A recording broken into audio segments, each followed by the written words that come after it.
Hey man, you ever look into flat Earth?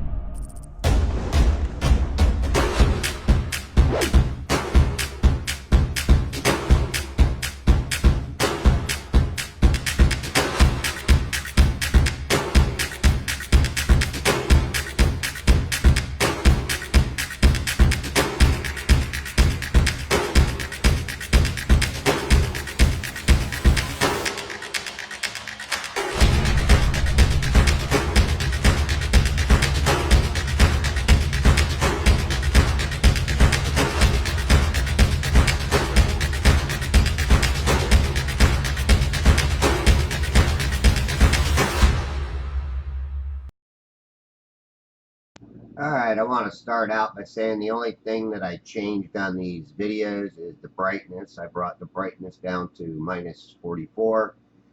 Plus you'll see me using the compensation exposure, turning it up and down while filming. That's one of the things that uh,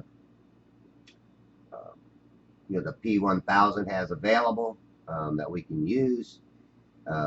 This right here is Cutter's Rock, and it is a long way offshore. Now, people question me as far as knowing what these bird racks are, but I do have navigation maps, which I've showed in the past. And there's a couple extra bird racks that I recently found in some of my footage.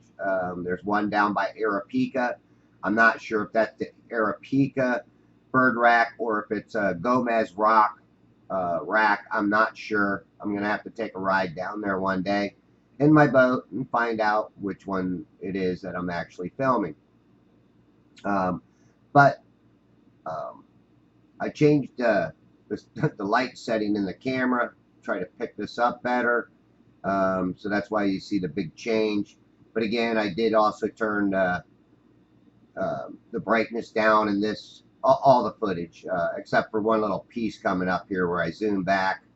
I wanted to kind of keep that original to give you a good idea how far back this is. But you can obviously see a boat. But starting from left to right when I'm at Pine Island, and I am up on top of the deck. There's a short deck there. It's not very tall at all.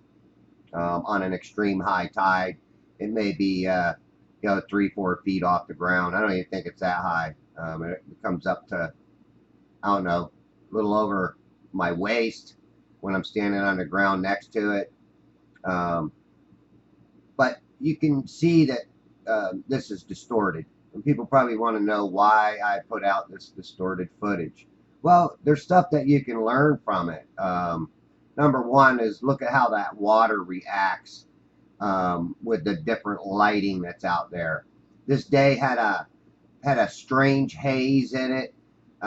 It was really funky. I tried like heck at the beginning when I first got there. I was trying all these different settings, trying to figure out why it was so distorted or so funky looking. But anyhow, I decided later on that, hey, this is what I'm going to get. So I might as well make the best of it. This is the part right here.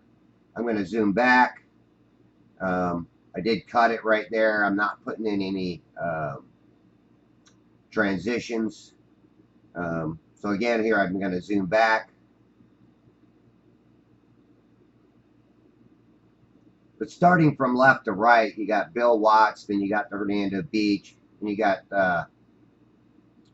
Billy Steele's. Then you got Bayport, and then there'd be Cutter's Rock, and then there's the North Bayport entrance rack. And Bayport is called Bayport Entrance Rack. Now, I'm finding this this one rack right where it should be. If you notice that sign to the left when I zoom back in, it's just to the right or just above that sign. And depending on where I move to, my angle changes. It does do a drastic change on some of these objects out there in comparison to that sign. So I'm been paying attention to that sign where I'm located or where I set my camera up to find out exactly, where it's at. I keep my eye on it, try to keep it in you know, in my mind where I can find it at when I'm out there. So I always look for that sign, and then I zoom to my right a little bit. Usually I'll find it. I did find from a different angle when I was further down the seawall on the ground. I have found it there before. But this is the thing. I've gotten footage from these very same areas that was clear as a bell.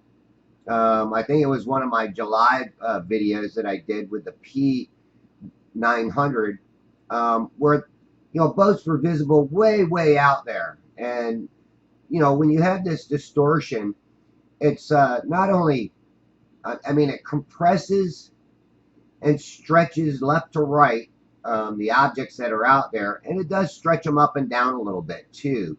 But that's just distortion. It's like where it's like boiling water, and you can see these are boats out there. And then when I come across the square racks, it's obvious to me that this is a bird rack. And you see the birds that I just went by; those were sitting up on the sign. And then again, when I go back, you'll see how I know which is which.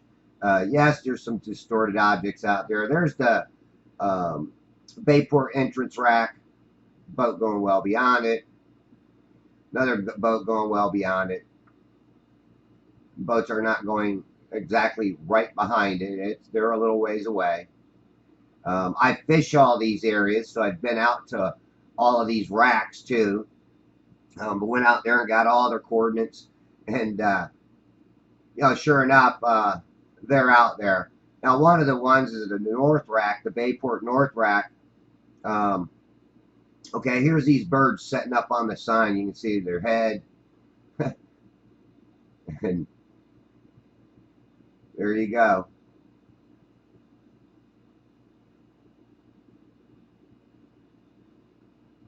And again, I'm in awe about this. You can see boats way back there. That one little part back there was a sign. There's another boat that he just went by. This boat that I'm tracking.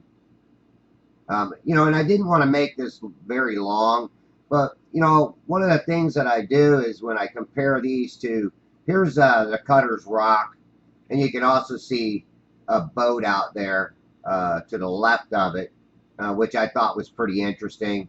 And the reason I know that that's Cutter's Rock is because I don't see the signs like I do on the North Bayport rack. The North Bayport rack has two signs that are behind the rack. It looks like they're beside the rack in the video, but actually if you go out there, they're on the back side of the rack itself. But it's just my angle to it makes them look like they're to the right. It's kind of hard to explain, but that's just the way that you perceive them from a long distance away. And another thing too is those signs aren't very high. They're not as tall as the bird rack. So how would I see them? And then somebody say, oh well, it's all distorted. Well, what? That doesn't explain when I have them on a good visible day, and I can see them. And I can see them a lot better. Yes, they still have a little distortion to them, but obviously they're the bird racks. And that's one thing that I say, if I take this and I compare it to some of my other footage, this blows me away because there's a lot to be learned from this. Number one, the light diffracting off the water. You can actually see how that actually blocks out the lower portion of the boat. If you notice, there was another boat way in the background. I'm panning to the right, northward, and then here's here you got a little transition here, and here's a boat traveling, and I'm going to track this boat for a while.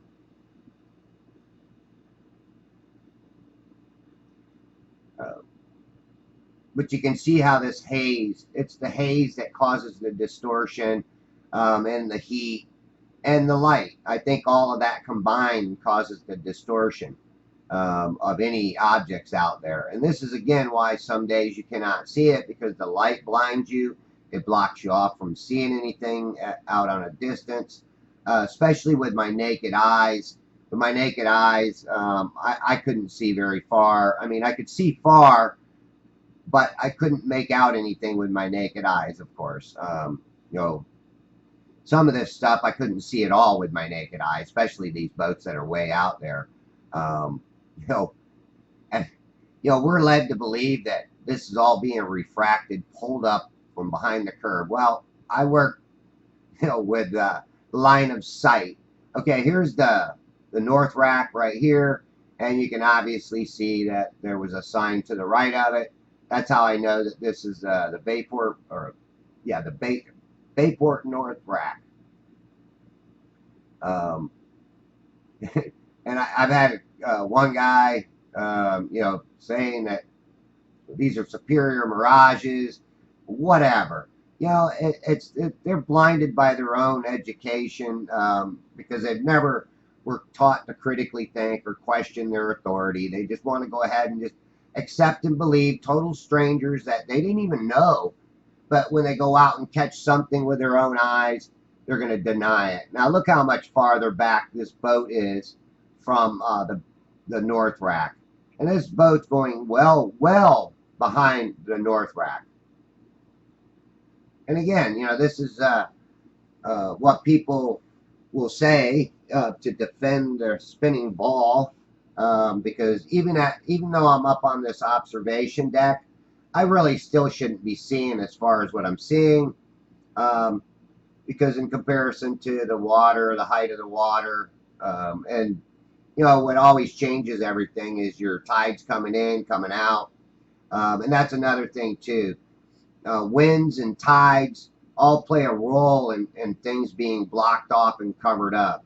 It's like you get a downward wind blowing inshore, it can actually build up a wall of water and block off your vision. Because what I've noticed is when I'm out there filming on a nice calm day with good visibility, I don't get all of this distortion. I mean, I don't get half of this distortion. But when I'm out there and it's real windy, I can see that the water line, the visible water line, gets cut off before it starts mirroring the sky. This day, I'm not getting any mirroring. That's because I've got the right lighting. There's enough clouds in the sky to filter out a lot of the light. So I'm not getting that light coming in and creating that mirage or that mirroring effect that usually occurs. We get that very, very often, or I do, when I'm out filming. Again, here's one of the signs to the right of that rack. And actually, that sign is behind the rack. It's further west of the rack, but because I'm looking at it on an angle, they're going to appear to be on the one side. Now here's another boat coming into the scene, and I'm going to have I should put these transitions in, but I'm not going to. I'm just going to let it run right on past it. Yeah, it's going to kind of jump in the screen. Plus, you're going to see the color change because I did change the setting on the camera again. Again, I was trying to get the best lighting situation. Yeah, I'm trying to get the best lighting situation. And that's really tough to do when you do have this distortion and you do have this. I don't know. Like I said, the horizon, everything was really strange. The lighting was really strange. But again, all these people want to claim that this is getting pulled up from beyond the curvature. I don't see it that way. I look at visibility limits, angular resolution limits. The distortion right there makes it hard to resolve the edge of where the boat goes into the water. But just think about this on a clear, visible day like I've had in the past. showing boats way out there. Another thing is I've had people think that this is looming, but looming should make the object bigger, much bigger. And what I see here is just distortion. When I zoomed in on the Bayport rack and some of the footage, I don't know if I showed it in this footage. No, I didn't. Not a full zoom. Bayport rack um, was nowhere as big as what I've had it when it's on a good, clear, visible day. So I'm wondering if I'm not catching the actual true size of these, and on those other days that I have good visibility, I'm also getting looming. Because again, there's a big difference between some of these bird racks as I zoom in on them on different days with different visibility limits. Now here's a boat going well beyond the North Bayport rack. It's a Bayport North rack. I do believe it's 7.78 miles, 884 miles from my location. So it makes you wonder how far that boat is beyond it. It's not going right behind it, folks. It's a lot farther away. That's not a huge boat. It's a small boat. That's one of the things that, like I said, in July of this year, it was 2018. I think I titled it "A Sunny Day in July." The visibility was excellent. Even the boats were so far out; they were so tiny. They did have some compression to them too, and that's one of the things that this distortion does is it causes compression and this little bit of stretching up and down, or like boiling water. But that doesn't. This is the funny part. Just because it's distorted doesn't mean that it's being pulled up from over the curve. Because I've got stuff that's closer to me than Bayport rack. That's approximately 3.5 miles, and stuff closer is distorted. Matter of fact, on this particular day, there was a boat, and I might post it when I started viewing further north up around Crystal River Power Plant. There's a boat out there that I could not get a good focus on, and it was fairly close, but it was distorted. I mean, a lot better than this, but again, it's nice close up, and here I can't focus in on it and get a really good focus. So it's just distortion, folks. It has nothing to do with being over the other side of the curve. It's line of sight, whether they like it or not. And I don't care if anybody believes me. I know what I'm looking at, and I know what these racks are, and I know right about where they all should be. Due to not only having the navigation maps, but filming them from even 28 inches off the water. I've had my camera down real low.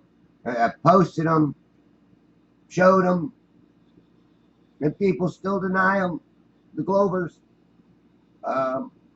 It's crazy that, well, there's another thing too. YouTube is definitely censoring us. They're hiding our views, our view counts. They're not notifying people of your videos.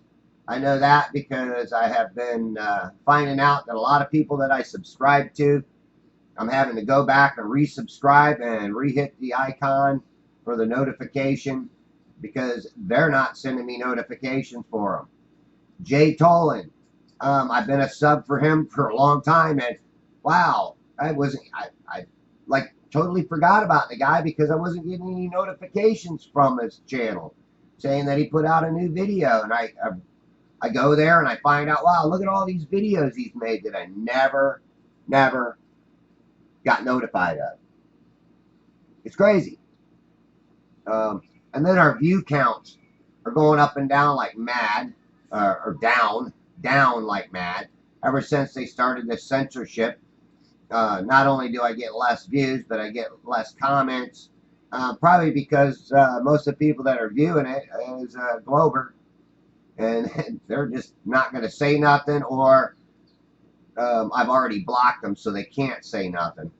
Because I don't mind people making comments, but you know, when they insult my intelligence, I'm not playing that game. I'm not going to play the game with them, only because they make these subtle little insults and they say, "Oh, I'm not insulting you," or "I never said anything to insult you."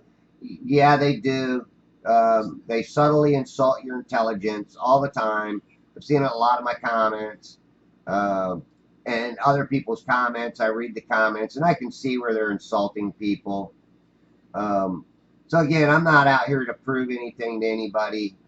Again, most of these are really kind of my own personal videos. I mean, I've got so many videos, so many observations. I couldn't even show them all if I wanted to. So again, you know, be your own judge. Think what you want. If you think you want to live on a globe, a spinning ball of water, sticking to the outside, go ahead and live there. But, you know, don't come on my channel and insult me, call me names, because I'm just going to block you. I'm tired of it. I'm tired of YouTube censorship and everything else. All right, well, yeah, thanks for watching. Have a good day.